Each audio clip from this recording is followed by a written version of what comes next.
Focus Plumbing, always at your fingertips. Pow! Danny Vegas time, Danny Vegas world. Welcome to the Danny Vegas live show right here on WCOBM, World Center of Broadcast Media. Simply better by far.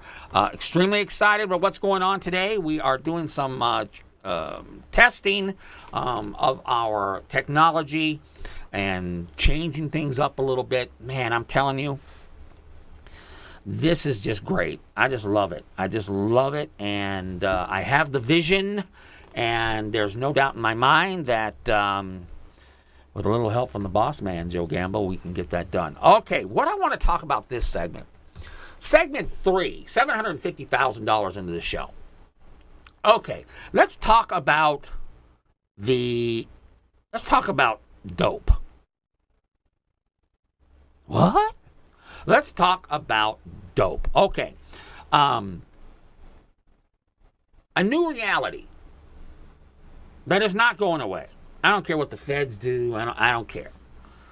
Is the legalization of marijuana for recreational purposes. Now, I was the first one to admit, probably still do, I thought the medical marijuana stuff was a scam. And anybody can chime in if you want. All these cards that people were getting because their knee hurt, or I have demons rolling into my head at night or whatever. There's monsters in the closet. Someone's underneath my bed. All that stuff I thought was a scam. And so now that it's, and the proof of course, is now the purchases of medical marijuana is down 80%. Why is that? You know why? Because you don't need the card anymore. So that was always kind of a scam. Now that it is more of a traditional business setup to where it's a recreational thing, you can sell it to anybody who's of age, and it's more of a traditional business thing and a business platform. I tend to like it better. Now, I don't smoke dope. I think the stuff stinks, and people around me that smoke that stuff, they stink like that stuff.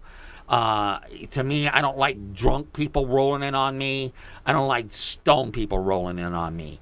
The only difference is, it takes a little while to get drunk enough to where you're bothering me. You can have a drink and not bother me. But if you start smoking dope, believe me, especially if you reek of it, I don't like it. So I'm not a big, hey, I'm going to go hang out at the Dope Fest this weekend. But what I do like is now that the marijuana stuff is more of a traditional business. We can produce it, we can sell it recreationally, it can be marketed to everybody, and people are employed, and people have to buy this stuff from, I guess, controlled systems. I don't really understand all that, but the thing is with it is the only hitch in the get along that I see is, there's a couple of them, and if anybody wants to chime in, hello Linda, thank you for watching, is a lot of people who smoke dope still buy it from Fast Eddie. Okay, they don't go down to the dispensaries. They buy it from Fast Eddie. There's still this underground buying of dope. Now, if you buy your dope underground, you're not paying taxes on it. You're not helping employ anybody on a legal sense. You're not helping my children get through school. You're not helping society. You're not doing anything. You're just a stoner who's basically buying weed out of the trunk of someone's car. Okay? So be it. So the thought to me is if I was the government, and now I'm in the dope business, right? Because the government's in the dope business because we give the licenses to the stores, to the dispensaries, which is another weird thing. We're calling pot shops dispensaries as though they're giving out some type of medicine, okay? Right. But anyway, the government's now in the dope business. We want the dope business to be successful because we generate tax revenues from that. And Fast Eddie selling dope out of the trunk of his car, we ain't getting nothing out of that. We ain't getting anything. My children aren't getting new books or new laptops in school or whatever. So my question to the government is, what are you going to do about Fast Eddie selling dope out of the trunk of his car? We ain't getting taxed for it, okay? And because we're not making any taxes on it, us as a society who has deemed this legal now, we checked the box, we voted for it. Now we're losing money because Fast Eddie's selling the stuff out of his car. That's something I would like the government to like, hey, if you're Fast Eddie and we catch you selling that stuff out of the trunk of your car and you're not selling it in a dispensary in a legal way, we're going to hammer you. That's the only thing you can do. So, to kind of go back in time, we got about 4 minutes left. And like I said, Arthur, Ray, Rod, if you want to chime in on any of this, let me know. Any of you. What can we do? Because like I said, it's here. I don't believe it's going away. Not unless for some reason they find out smoking dope causes, eye cancer or something. And according to whatever I hear, you smoke dope, you live till you're 150 years old. So, because it cures everything. I got a sore knee, I just rubbed some marijuana oil on it, and my God, I'm a gymnast now. So, to kind of recap the segment, I thought the medical marijuana thing was a scam. Everybody was looking for a doctor to sign something so I can get a card so I can go get stoned and live in my mom's basement. Okay? I always thought that was a scam. Now that it is kind of above board and it's a recreational thing, it makes more sense to me. We have pot shops that sell pot. We have liquor stores that sell liquor. I can't wait until someone figures out, like, wow, why can't I sell liquor in my pot shop? And why can't I sell pot in my liquor store? I mean, do we have to keep them separated? It is amazing, and I've made this argument before. Hello, Nessa, how you doing?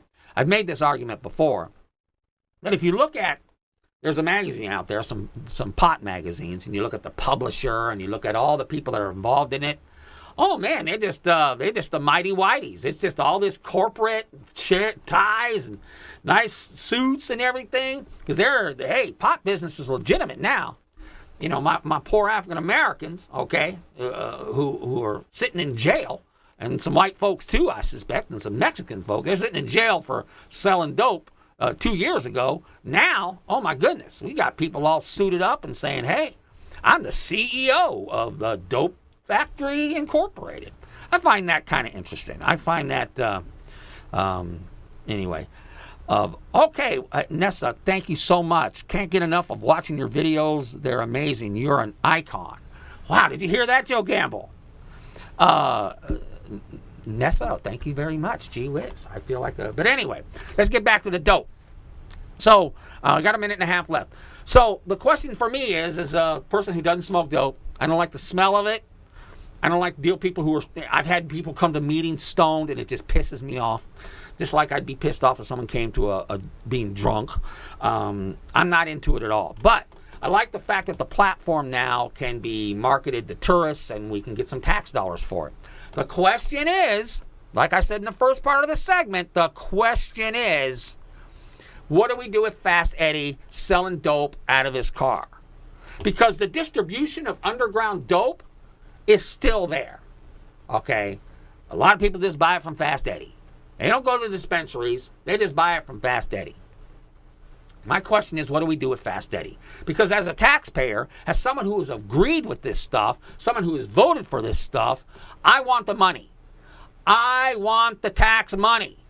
If you guys are going to smoke dope, you're going to have to pay taxes now, okay? But if I'm not getting my tax money, I'm mad as a taxpayer. So what are we going to do with Fast Eddie? Okay, segment 3. We're going to come back with segment 4 right after this. And hey, the show is almost over. Thank you for hanging in with this experiment today. I know for a lot of you, it looks exactly the same as it always does. But believe me, on the back end, we are pushing the envelope of our technology to make WCOBM even better than it already is. All right, I'll be back right after this.